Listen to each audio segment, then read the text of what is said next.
Hey, what's going on, fantasy footballers? Welcome over to the DFS 5-Pack, where we're normally talking daily fantasy sports, but not right now because we don't have real sports. I know people are dabbling in Korean baseball. We got nerds like you playing League of Legends, but there ain't nothing else to talk about right now. So for me, the Korean baseball, first off, it's at really bad hours, so it really hurts it. But my biggest problem with it, because I love having baseball back, it's something's better than nothing. There is like no place, and I know you can appreciate this. There is no place to like look at the games like through box scores as they're going on. There's like no game casts. The best one is like on Google, and it's very mediocre, for lack of better words. So if I had something where I could like literally follow it pitch by pitch, I'd be more interested. But because there is nothing of that sort, it's really made it so my lack of interest is turned into no interest. I completely understand. So I don't know about y'all, but like this quarantine thing, like some days you feel like everything was normal just a couple of days ago, right? And then other days you feel like it's been so long since things were normal. You know, I was thinking about Overlay Fantasy Sports today, which is one of our show sponsors, and like just bringing them up and talking about them. Does that not feel like years ago right now? Yeah, it does. I totally agree with what you said about it seems some days it seems like it's been 3 years ago. Other days it seems like it's been 3 days ago. Kind of on that same note, like I did yoga at home for the first time. That the yoga teacher I really like started doing classes from home. So I did one from home and it was good, but it was bizarre because I kind of had all those feelings you just talked about. It was like, man, when is the last time I've been to the gym? It was just the most bizarre feeling. No doubt about it. You can feel things shifting though, as far as people Yes. becoming more lax on their quarantine rules. I was hanging out with a friend of mine Saturday night. We went to their house and we were really good. Sat 10 feet apart, made a fire, but sat really distanced apart. But by the end of the night, I felt like 10 feet turned into 2 feet. And all of a sudden, we're like, well, at least we're outside and nobody met inside or anything like that. But I'm sure technically some of this is against the rules and whatnot. But you could definitely feel people just like, I don't know. I give up right now. Yeah, it's you're definitely feeling. However, you said it was really well. Like you're starting to feel people get a little more lax. The things change a little bit, and for us, man, I'm just salivating at sports coming back. American sports coming back. Definitely sounds like we're going to get announcements this week on baseball. All right. So right now it is, what is it, the 11th of May. I know some of you guys will be watching this video probably in June, July, and August as actual fantasy football season approaches. But like on the 11th of May right now, I think we're going to hear about baseball this week, and everything sounds like we're getting to start in the beginning of July. Yeah, I agree. So maybe you keep maybe the fact that you've been saying it and saying it over is led us to this point. Probably not, but I mean, sure, I'll take credit for it at this point because why not? So we are here today to talk about Jonathan Taylor. He is running back, first year, drafted by the Colts, 41st pick overall, round two. I am a Wisconsin resident, and despite going to the University of Minnesota, which is a rival of Wisconsin, I've kind of always been a Wisconsin football fan, very fair weather and lukewarm. So I've watched this dude play a little bit. I mean, you've probably watched him play just as much as I have, though. Yeah, one of the premier running backs in college over the last decade, over the last 20 years, whatever you want to say. Extremely productive college career. And he just falls in line. Wisconsin seems like they continuously produce good linemen and good running backs. Uh, the linemen more so than the running backs. And we'll get into what your thoughts are on him because there's been some really big numbers put up by Wisconsin running backs the last 25, 30 years. And none of them have panned out to greatness within the NFL. I think Melvin Gordon's been the most successful, but we've touched on him being more a product of numbers based on the system a lot of times than just pure raw NFL talent. Yeah, I don't disagree with that. I mean, Monty Ball was a bust. Yeah, I mean, and then you go back to guys like Ron Dane, who obviously wasn't good in the NFL, but was amazing in college. They continuously produce good college running backs. I guess I should have put it. Yeah, that's a good way to put it. That makes a lot of sense. So we're here to talk Jonathan Taylor. If you haven't done it yet, guys, subscribe to the channel, hit the bell for notifications. Thumbs up is always appreciated. We're here doing what we can to provide any kind of content and just entertainment for the masses out there who are bored out of their gourds, sitting on their butts at home. So we start all these videos by going through a couple of things. Coaching status not applicable here. He's a rookie. So the same thing would go with coordinator. As far as injury concerns go, I don't know if this guy even missed any time in college. So no, none. No injury concerns, and again, he's a rookie, so all that stuff is going to be new. New coach, new coordinator, new team, new everything. And you mentioned this guy was very productive in college. I mean, the numbers are right there. This guy played 31, no, 41 college games and ran for 6,174 yards at almost 7 yards a clip, scored touchdowns like they were going out of style. Again, me as a very novice college football fan, he did not get a lot of involvement in the passing game. But in his third year, it took not that 26 receptions is a lot, but it's a big jump up from single digits the first 2 years.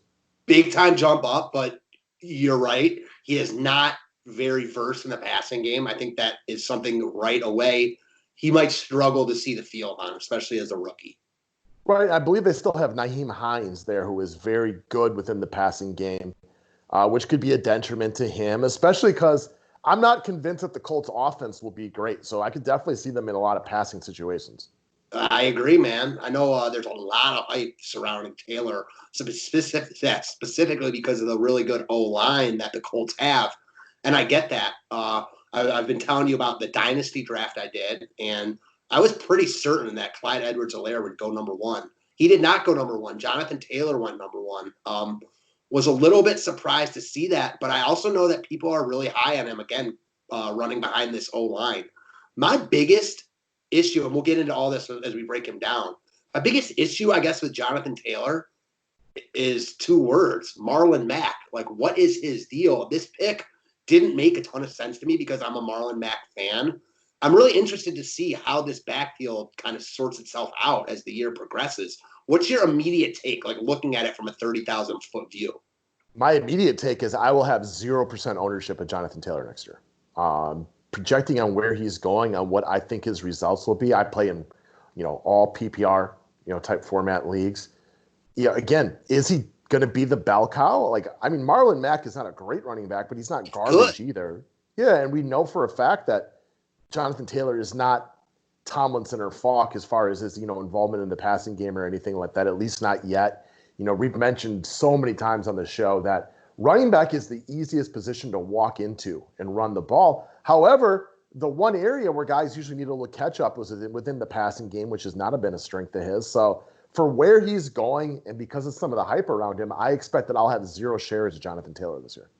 So this is interesting. This is almost like, I don't want to say the opposite of the A.J. Dillon and Aaron Jones, but we talked about Aaron Jones in the sense that, man, like, even if they really still do like Aaron Jones, like, they just used a high draft pick to get a running back. Like, that speaks volumes. We've talked about this a bunch recently, how much the draft picks mean, for NFL purposes.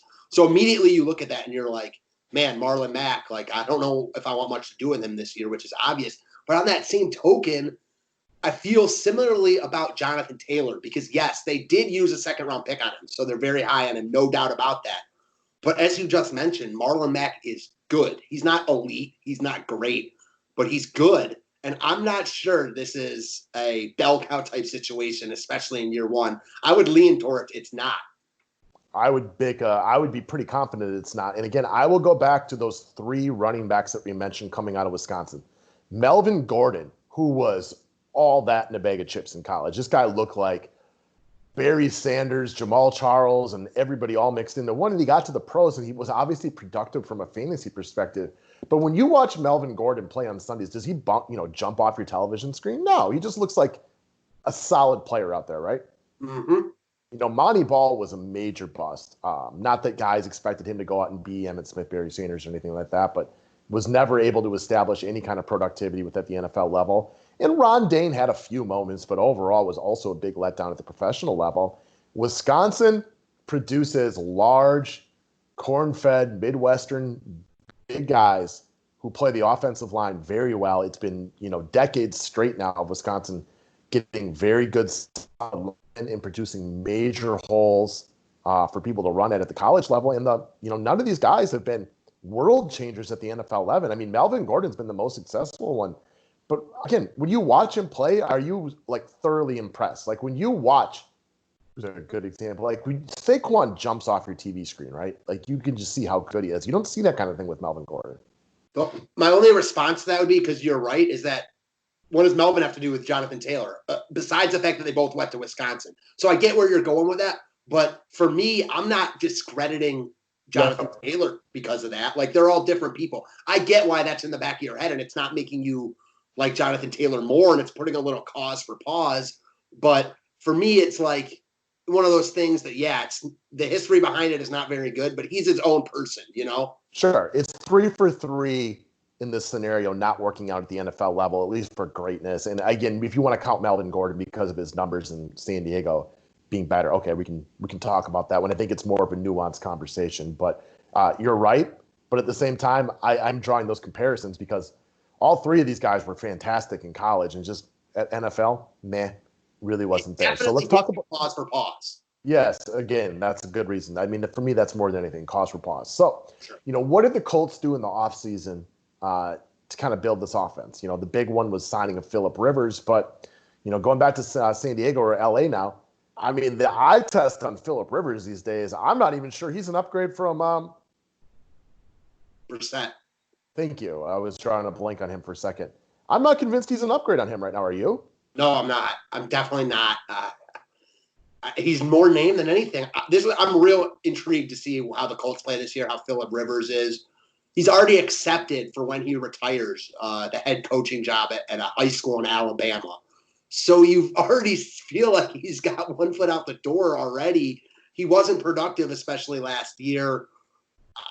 Wasn't productive with really good skill position players around him. Great point. This one is – I'm not sure, man.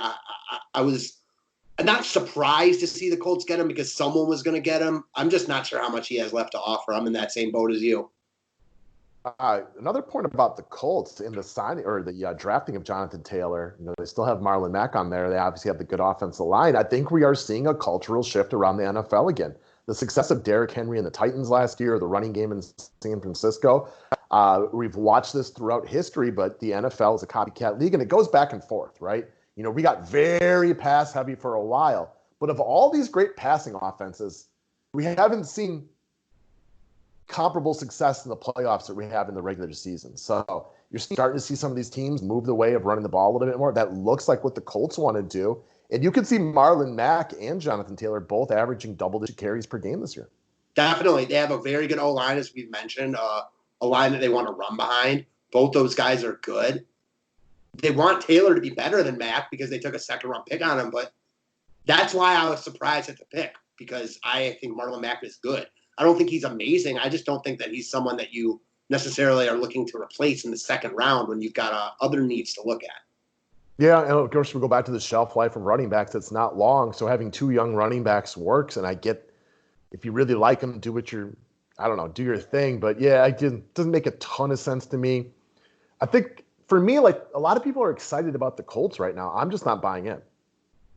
Yeah, I'm not really buying into the Colts either. I think that Phillip Rivers is a big question mark. And I'm with you. I don't know how much better. I don't think he is better than Jacoby Brissett right now. He's got the moxie and he's a good leader. He's been the starting quarterback in the league for forever now. So I get that. The Colts, I don't hate the move because they're still scrambling from losing Andrew Luck. You know what I mean? Mm-hmm. And I get it. It's like a 1-year type of thing because Phillip Rivers, he ain't going to win you a Super Bowl. But he should be able to go out there and be a leader, do an okay job.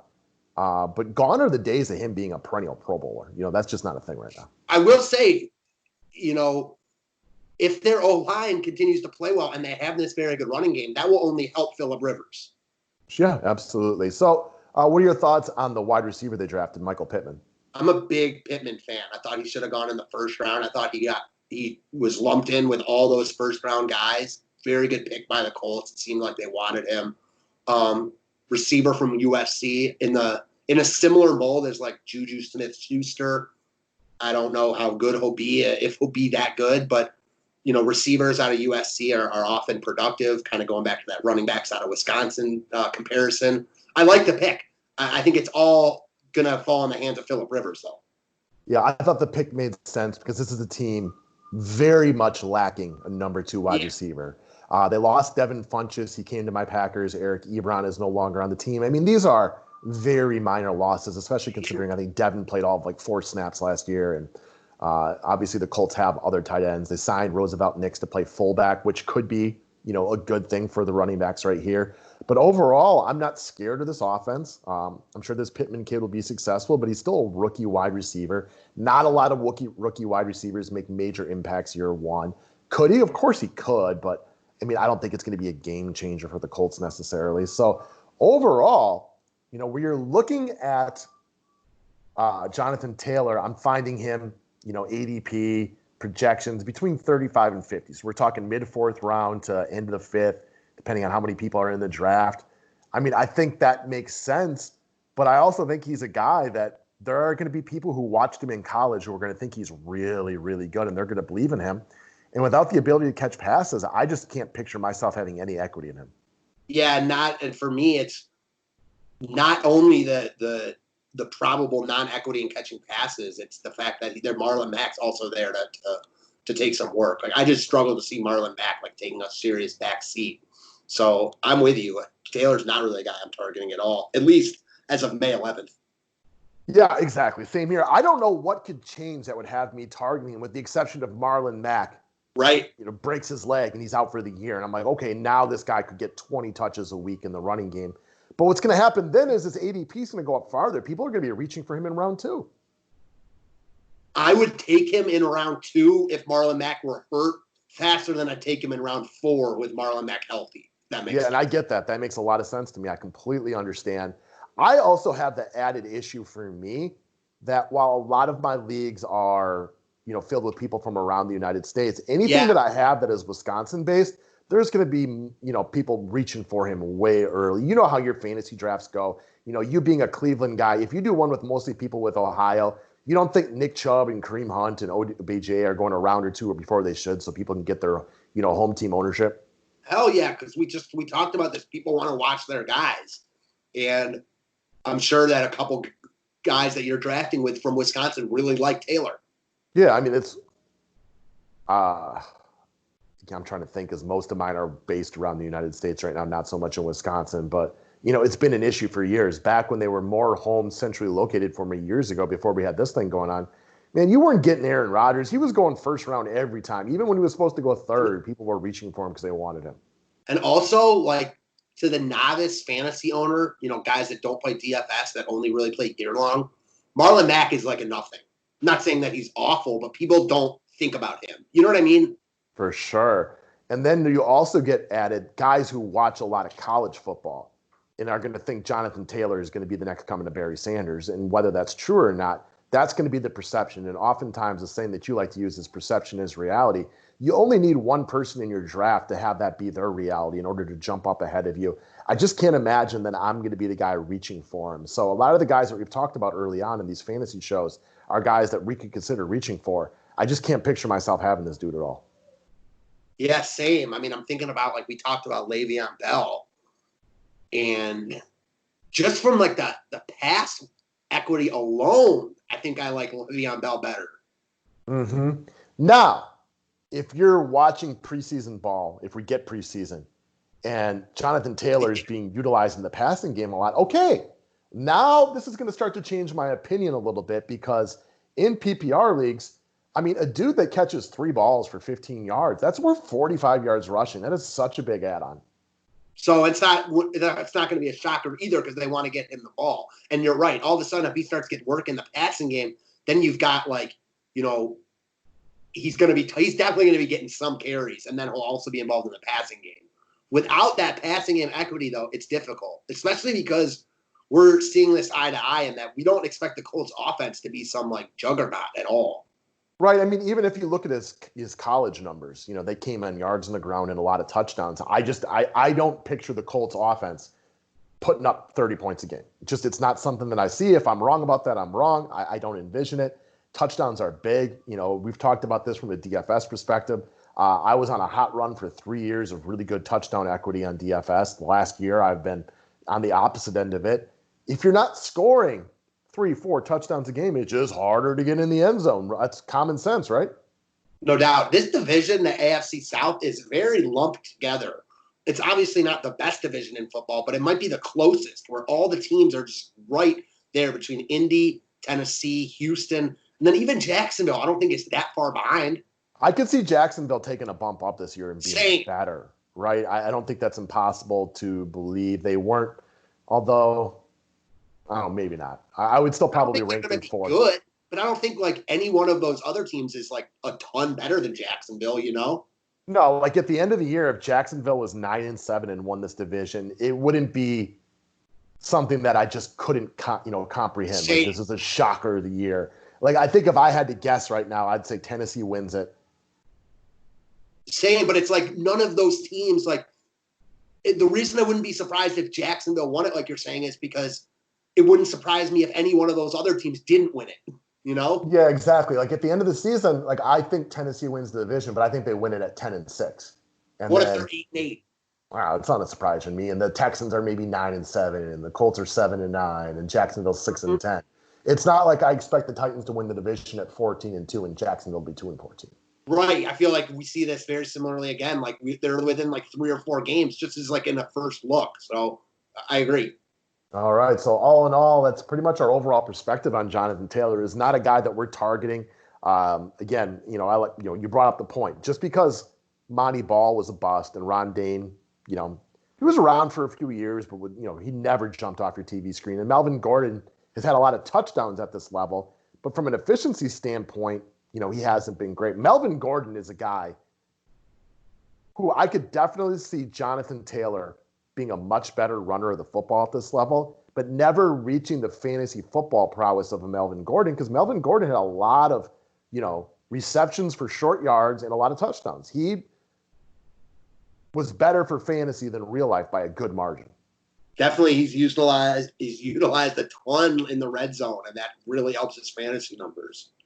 Right. I mean, some guys are better real life than fantasy. Some guys are better at fantasy than real life. He is unquestionably better at fantasy than he is at real life. I'm interested to see how he plays in Denver this year. Is he done? Does he still have something left? It's a question mark for me. We'll make a Melvin Gordon video at some point. I can tell you I will have 0 shares of Melvin Gordon this year. I'm seeing this guy, people have him going to the 3rd round. Like, I'm not convinced he's a better runner of the football than Philip Lindsay. I don't think he is. I think Lindsay is a better runner of the football. I agree. So why would I be sold? I can't. Again, I saw Melvin Gordon projected in the 3rd round. I would never, ever even consider getting him right there. It actually makes no sense to me that, I'm looking at this mock draft right now. He's the 1st overall pick in the 4th round. That's where we start to talk about, like, give me Patrick Mahomes over Melvin Gordon.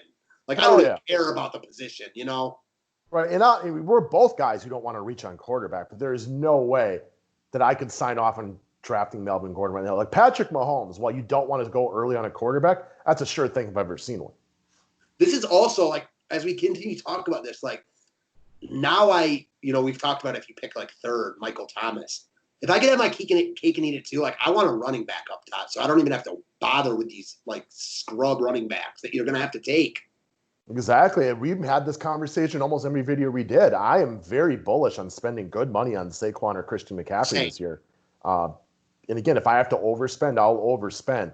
But I want to knock out that RB1 situation where I got a guy, any matchup, I plug him in, because there is no matchup in the world that you're not just plugging in CMC or Saquon into your RB1 position for the week.